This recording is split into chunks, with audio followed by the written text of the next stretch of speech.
Hello दोस्तों, अनोद academy में आप सभी का स्वागत है। अनोद अकेडमी में दो शानदार सीरीज चल रही है, एक हिंदी साहित्य के इतिहास की सीरीज और एक हिंदी व्याकरण की सीरीज।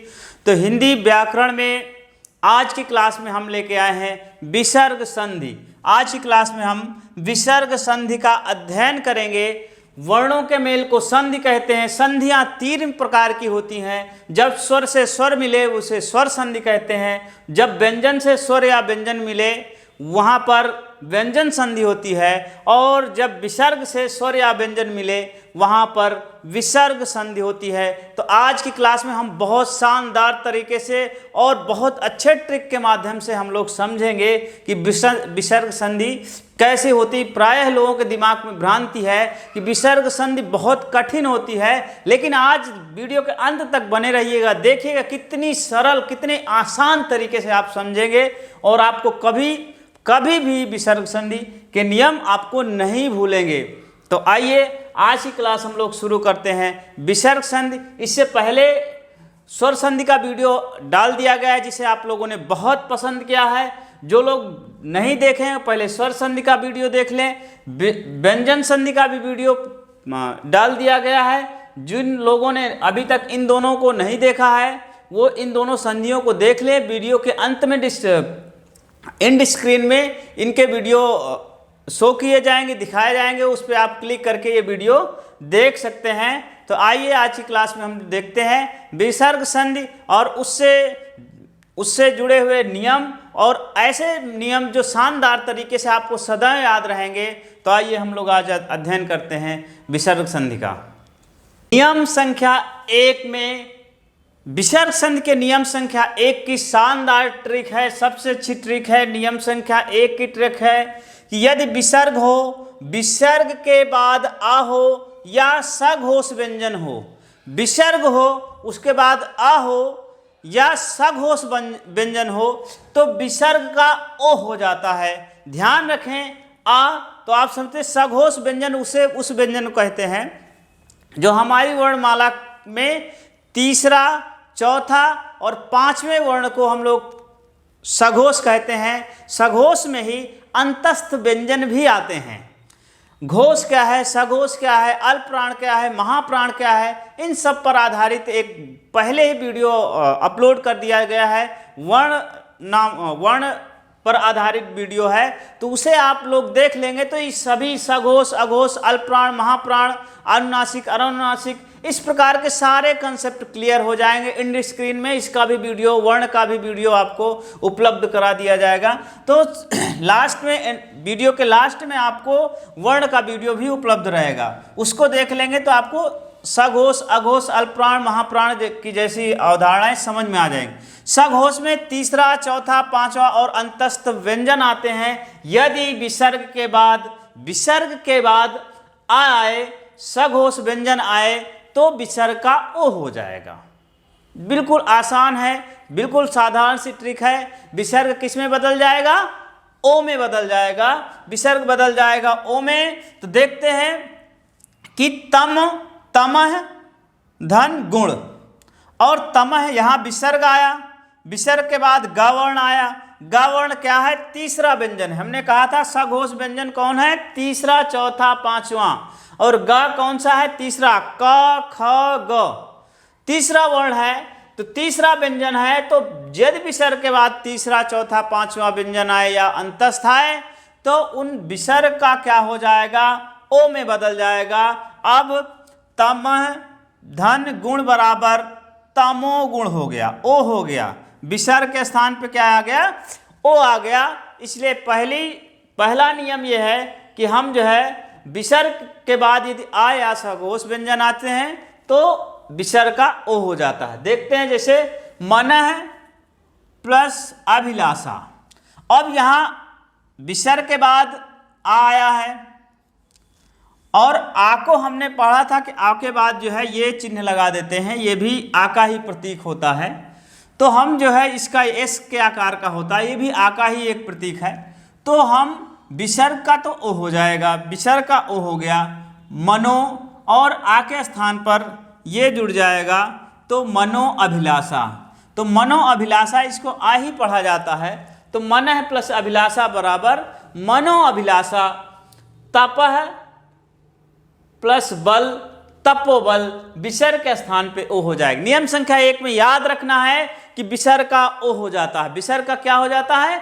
ओ हो जाता है। विसर्ग संधि का दूसरा नियम, प्रथम नियम में विसर्ग ओ हो जाता था, लेकिन दूसरे नियम में विसर्ग का लोप हो जाएगा। और लोप कब होगा? जब आ से भिन्न कोई स्वर आ जाए, मतलब विसर्ग के बाद कोई स्वर आ जाए तो उसका लोप हो जाएगा। क्योंकि आ से भिन्न इसलिए कहा गया है कि पहले नियम में बताया गया है कि यदि आ आएगा तो आ का आ के स्थान पे यस बन जाएगा। इसलिए जो है आ से भिन्न, आ के अलावा कोई भी स्वर आएगा तो वहां पर विसर्ग का लोप हो जाएगा। यदि आ आएगा तो ओ हो जाएगा और आ के स्थान पर एस, जो आ का चिन्ह है वो बन जाएगा। वो प्रथम नियम के अनुसार ओ हो जाएगा। लेकिन यहाँ आ से कोई भिन्न स्वर आएगा तो यह विसर्ग का लोप हो जाना। लोप का मतलब गायब हो जाना, लुप्त हो जाना। तो आता है धन एव, आता है धन एव, विसर्ग के बाद ए आया है। ए आ से भिन्न है, आ से अलग स्वर है, इसलिए अत एव हो जाएगा, विसर्ग गायब हो जाएगा। तपह धन उत्तम, अब विसर्ग के बाद ये जो दो बिंदियां होती इसे विसर्ग कहते हैं। विसर्ग के बाद उ आया है, उ क्या है? आ से भिन्न स्वर है, इसलिए विसर्ग गायब होकर तप उत्तम हो जाएगा। तप उत्तम हो गया, यहाँ पर विसर्ग गायब हो गया। आइए देखते हैं नियम संख्या 3 में। ये नियम संख्या 2 बहुत आसान है, नियम संख्या 3 इससे भी और आसान है। नियम संख्या 2 में आपने देखा कि वो लोप हो जाता है, लेकिन नियम संख्या 3 में क्या होता है? लोप नहीं होता है, वो सुरक्षित बना रहता है। अब कब सुरक्षित बना रहेगा? जब विसर्ग के बाद क, ख और प, फ 4 वर्ण यदि आ जाएं, विसर्ग के बाद का दिख जाए, विसर्ग के बाद खा दिख जाए, विसर्ग के बाद पा दिख जाए, विसर्ग के बाद जो है फा दिख जाए, तो वहां पर विसर्ग सुरक्षित रहता है। विसर्ग का ना तो ओ होगा ना तो विसर्ग का लोप होगा। पहले नियम में क्या होता था? विसर्ग में ओ हो जाता था, दूसरे नियम में विसर्ग का लोप ही हो गया, और तीसरे नियम में विसर्ग का लोप नहीं होगा ना विसर्ग का ओ होगा। क्या हो जाएगा? विसर्ग बना रहेगा। जैसे आधा पतन, पावड़ आ गया, हमने कहा था ये पा आएगा तो क्या होगा? विसर्ग बना रहेगा, इसलिए आधा पतन, विसर्ग बिल्कुल सुरक्षित रहेगा। अरे विसर्ग संधि सब संधियों से सरल है, बस इसको समझने की तरीके से लोग आसानी से समझाते नहीं, इसको इतना कठिन उलझा देते हैं कि लोगों को समझ नहीं आता।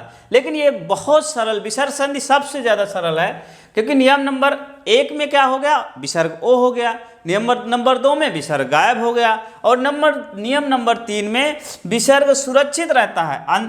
अंतः धन करण, अंतःकरण, अंतःधनकरण, अंतःकरण, प्रातः धन काल। अब का आया है, यहाँ पे का है, तो का आने की वजह से विसर्ग सेम सुरक्षित है। पाया है पान, पा आने की वजह से ये जो है विसर्ग सुरक्षित है। तो नियम नंबर 3 में सुरक्षित रहेगा विसर्ग, नियम नंबर 1 में ओ हो जाएगा, नियम नंबर 2 में आपका विसर्ग का लोप हो जाएगा, विसर्ग गायब भी हो जाएगा, और नियम नंबर 3 में विसर्ग बना रहेगा, विसर्ग कहीं नहीं जाएगा। कब बना रहेगा? जब उसके बाद विसर्ग के बाद क, ख और प, फ आए। नियम नंबर 3 के कुछ अपवाद भी हैं। नियम नंबर 3 में यदि ये कहा गया है कि विसर्ग के बाद क, ख आए और प, फ आए तो विसर्ग सुरक्षित रहता है। लेकिन यदि नमः और पुरः, नमः के और पुरः में जो विसर्ग है वो नमः और पुरः यदि ये शब्द आते हैं, इसके बाद का, ख, प, फ आते हैं, तो विसर्ग का सा हो जाएगा, तालव्य सा हो जाएगा। जैसे नमः धनकार, अब चूंकि विसर्ग के बाद का आया था, विसर्ग के बाद का आया था, तो नियम नंबर 3 के अनुसार विसर्ग सुरक्षित होना चाहिए। लेकिन ये नमः के साथ, नम के साथ नमः है एक शब्द है, उसी के साथ का आया है, इसलिए विसर्ग का सा हो जाएगा। पूरा है धनकार, पुरस्कार, यहाँ विसर्ग बना न रह करके आधा सा हो जाएगा, ये तालव्य सा हो जाएगा। तो इसके 2 अपवाद हैं, अपवाद ध्यान रखना, अपवाद जरूर प्रश्न में कभी कभी पूछ लिए जाते हैं। लेकिन नियम नंबर 3 का कॉमन नियम, ये सामान्य नियम यही है कि यदि विसर्ग के बाद क ख प फ आए तो वहाँ पर विसर्ग सुरक्षित रहता है, विसर्ग के साथ कोई छेड़खानी नहीं हो। नियम नंबर 4 में ट्रिक नंबर 4 में क्या है, यदि विसर्ग के बाद त थ स आए, विसर्ग के बाद त थ स आए और विसर्ग के पहले अ ई उ हो तो विसर्ग का सा हो जाता है, तालव्य सा हो जाता है, तो नहीं दंत सा हो जाता है, ध्यान रखें, ये विसर्ग का दंत सा हो जाता है। तो अ ई उ विसर्ग के पहले हो और बाद में त थ स हो तो विसर्ग का दंत सा हो जाता है। ध्यान रखना है यहाँ पे कि नियम नंबर 1 में क्या था कि विसर्ग ओ हो गया था, नियम नंबर 2 में विसर्ग का लोप हो गया और नियम नंबर 3 में विसर्ग बना रहा, विसर्ग सुरक्षित रहा, लेकिन नियम नंबर 4 में विसर्ग किस में बदल गया, स में बदल गया। अर्थात विसर्ग किस में बदला, चार किससे बना है, 4 सा से, सा के लिए है कि 4 नियम नंबर 4 में क्या है, विसर्ग सा हो जाता है। जैसे नी है, अब यहाँ विसर्ग के पहले छोटी ई की मात्रा है ई और विसर्ग के बाद ता वर्ण है, ता व्यंजन है, इसलिए विसर्ग का दंत सा हो जाएगा, निस्तेज होगा, निस्तेज होगा। इस प्रकार दुह विसर्ग है, विसर्ग के पहले उ है, आ ई उ में कोई हो विसर्ग और विसर्ग आ गया, इसके बाद क्या हो ता था सा में, तो ता है यहाँ पर तो हो गया विसर्ग का सा हो गया दुस्तर, दुह धन सह। अब यहाँ विसर्ग पहले उ है और उ के बाद विसर्ग है, विसर्ग के बाद सा है तो विसर्ग का सा हो जाएगा दुस्सह। इस प्रकार नियम नंबर 4 विसर्ग का सा दंत सा कैसे होता है, नियम नंबर 4 में ये बताया गया है। नियम नंबर 1 में विसर्ग ओ कैसे होता है, नियम नंबर 2 में विसर्ग का लोप कैसे होता है और नियम नंबर 3 में विसर्ग सुरक्षित कैसे रहता है और नियम नंबर 4 में विसर्ग का स कैसे होता है, ये समझना है। इस प्रकार 4 नियम आपको अभी तक बिल्कुल क्लियर हो गए हैं और विसर्ग संधि में कुल 9 नियम ही हैं, तो आपने आधा युद्ध तो जीत ही लिया विसर्ग संधि का और विसर्ग संधि आपने अच्छी प्रकार आधा समझ लिया और शेष नियम भी हम समझते हैं। नियम संख्या 5, नियम संख्या 5 सबसे सरल है, विसर्ग का तालव्य सा कैसे होता है ये बताया गया है। विसर्ग का ये सीटी वाला सा बन जाता है, कब बनेगा, जब चा और छा हो। ध्यान रखना है, इसके पहले वाला क्या था कि विसर्ग का तालव्य सा कैसे बनता है और उसके पहले जो हमने एक नियम संख्या 1 में विसर्ग का ओ हो जाता है, नियम संख्या 2 में विसर्ग लोप हो जाता है और नियम नंबर 3 में विसर्ग सुरक्षित रहता है और नियम नंबर 4 में था विसर्ग सा हो जाता है। कौन सा सा हो जाता है, ये सा हो जाता है। लेकिन हम नियम संख्या 5 में क्या है कि विसर्ग का सा हो जाएगा, कब हो जाएगा, जब बाद में च और छ आए। बिल्कुल सरल है, बाद में च और छ आ जाए तो विसर्ग का सा हो जाएगा। जैसे पुनः प्लस चर्या और विसर्ग के बाद चा आ गया है तो विसर्ग का सा हो जाएगा, पुनः चर्या होगा। निह धन छल तो विसर्ग का छ हो, विसर्ग के बाद छ है तो विसर्ग के स्थान पर सा हो जाएगा, निश्छल हो जाएगा और प्रायः धनचित प्रायश्चित हो जाएगा और दुह धन चरित्र दुष्चरित्र, जिसका चरित्र खराब हो उसे दुष्चरित्र कहते हैं। दुह प्लस चरित्र और यहाँ विसर्ग के बाद चा आया है तो चा के स्थान पर विसर्ग के स्थान पर ये सा हो जाता है।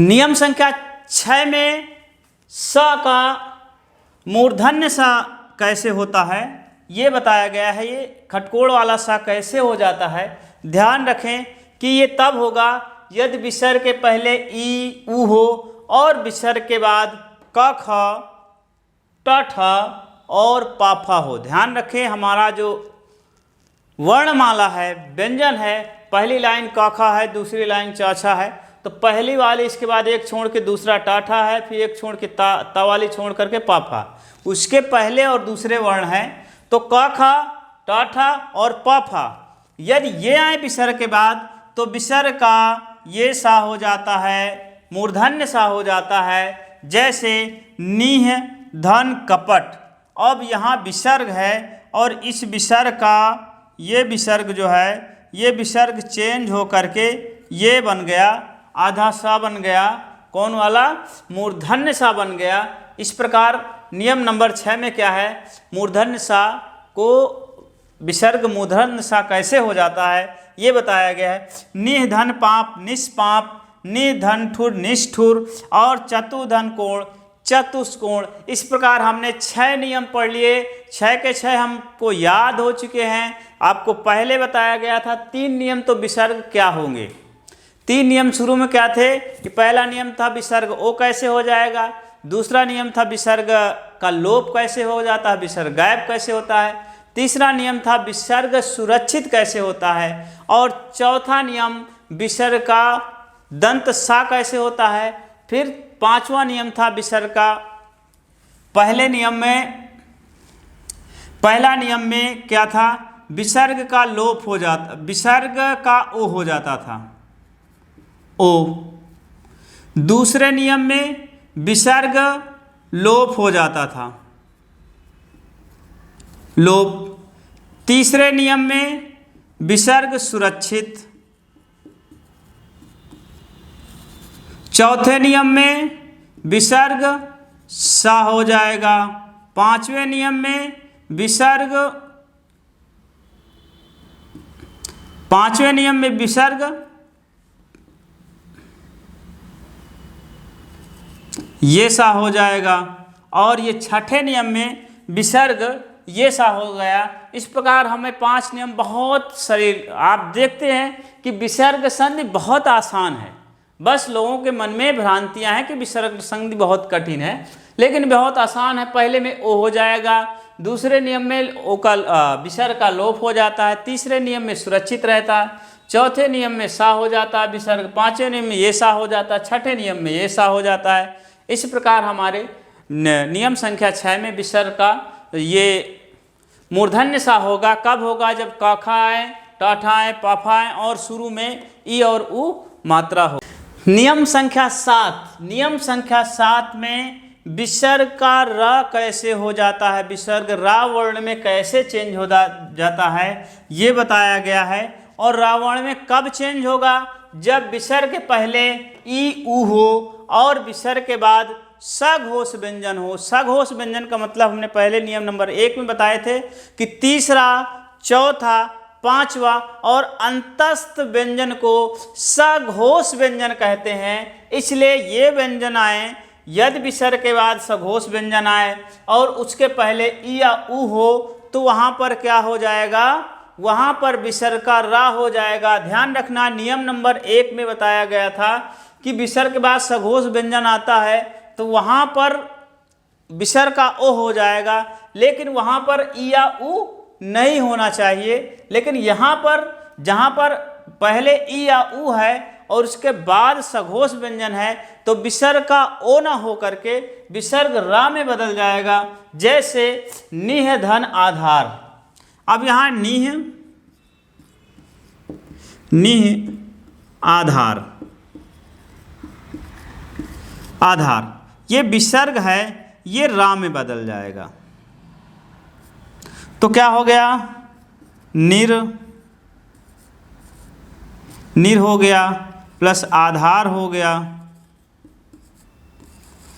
अब दोनों मिला करके र में बड़ा की मात्रा जुड़ जाएगी तो ये बन जाएगा निराधार।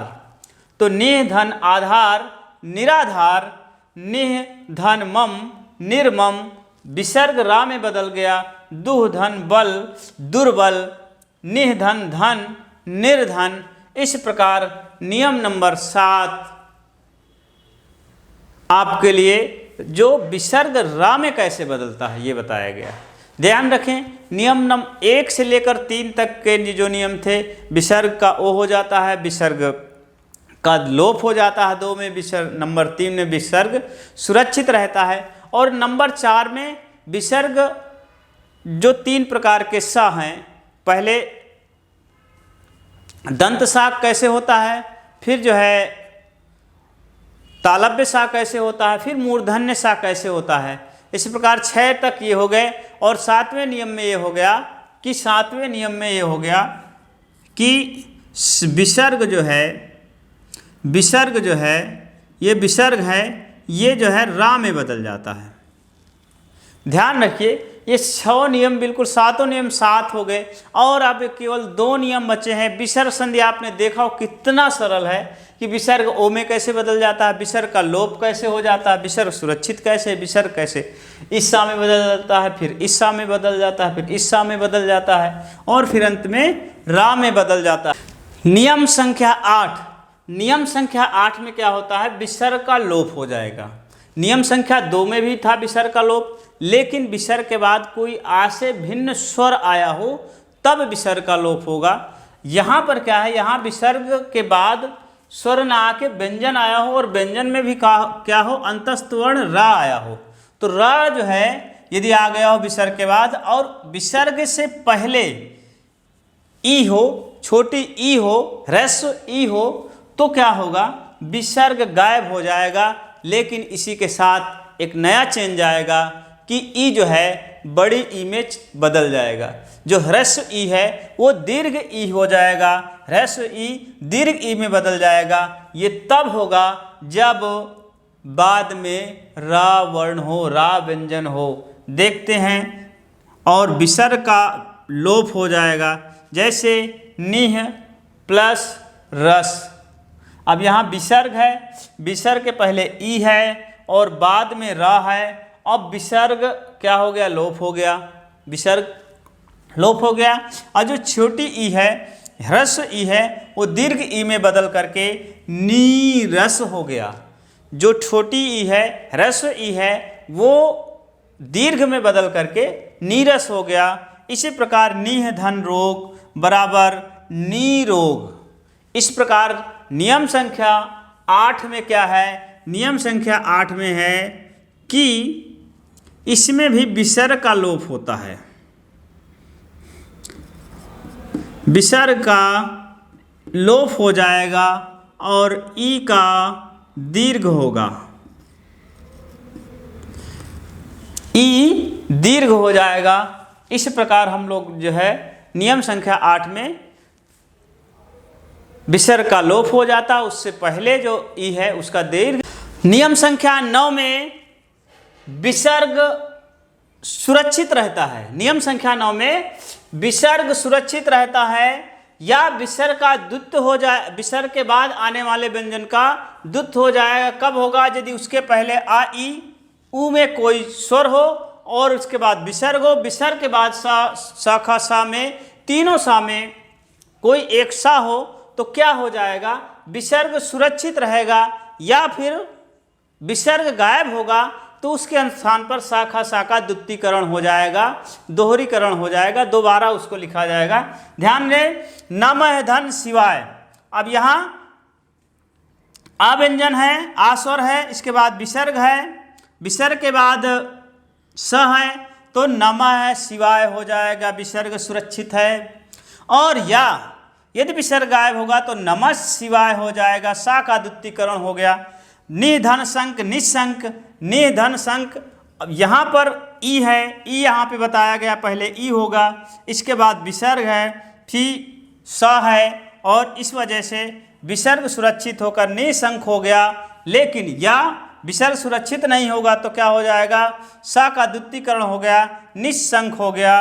दु धन शासन, पहले विसर्ग के पहले ऊ है, विसर्ग के पहले ऊ है, विसर्ग के पहले ऊ है, बाद में सा है, बाद में सा है, तो दुशासन, विसर्ग सुरक्षित होकर दुशासन बन जाएगा या दुशासन होगा। इस प्रकार नियम संख्या 9 में द्वितीकरण होगा या तो सुरक्षित रहेगा विसर्ग। नियम संख्या एक बार पुनः हम 8 के 8 नियम समझते हैं, ये बहुत सरल है। यदि विसर्ग का ओ हो जाएगा तब होगा, यदि आ हो या सघोष व्यंजन हो। विसर्ग का लोप हो जाएगा यदि विसर्ग के बाद आ से कोई भिन्न स्वर आए। विसर्ग सुरक्षित रहेगा यदि विसर्ग के बाद क ख प फ आए, और विसर्ग का सा हो जाएगा जब ता था और सा हो जाएगा। और पांचवा नियम है विसर्ग का सा हो जाएगा यदि चा छा आए बाद में विसर्ग के बाद, विसर्ग का सा हो जाएगा यदि क ख टा ठा और प फ आए। और नियम नंबर 7 विसर्ग का रा हो जाएगा यदि स घोष व्यंजन आए कोई। नियम नंबर 8 में विसर्ग का लोप होगा या रा हो जाएगा। और नियम नंबर आपने 9 अच्छी प्रकार समझ लिया है। तो इस प्रकार विसर्ग संधि के 9 नियम थे, 9 ट्रिक थी। 9 ट्रिक आपको अच्छी प्रकार समझ में आ गई हैं। आशा करता हूँ ये वीडियो आपको बहुत अच्छा लगा होगा। यदि आपको अच्छा लगा तो वीडियो को लाइक करें और अपने दोस्तों को शेयर करें। जिन लोगों ने अभी तक चैनल को सब्सक्राइब नहीं किया है वो ज़रूर सब्सक्राइब कर ले और बेल आइकन जरूर दबा दें, क्योंकि आप लोग सब्सक्राइब कर लेते हो लेकिन बेल आइकन दबाना भूल जाते हो, इसलिए आगे आने वाले नोटिफिकेशन आपको नहीं मिल पाते हैं। तो बेल आइकन जरूर दबाएं ताकि आगे आने वाले बहुत शानदार वीडियो आपको उपलब्ध हो सके और आपकी तैयारी में 4 चांद लग सके। तो आज की क्लास यहीं तक।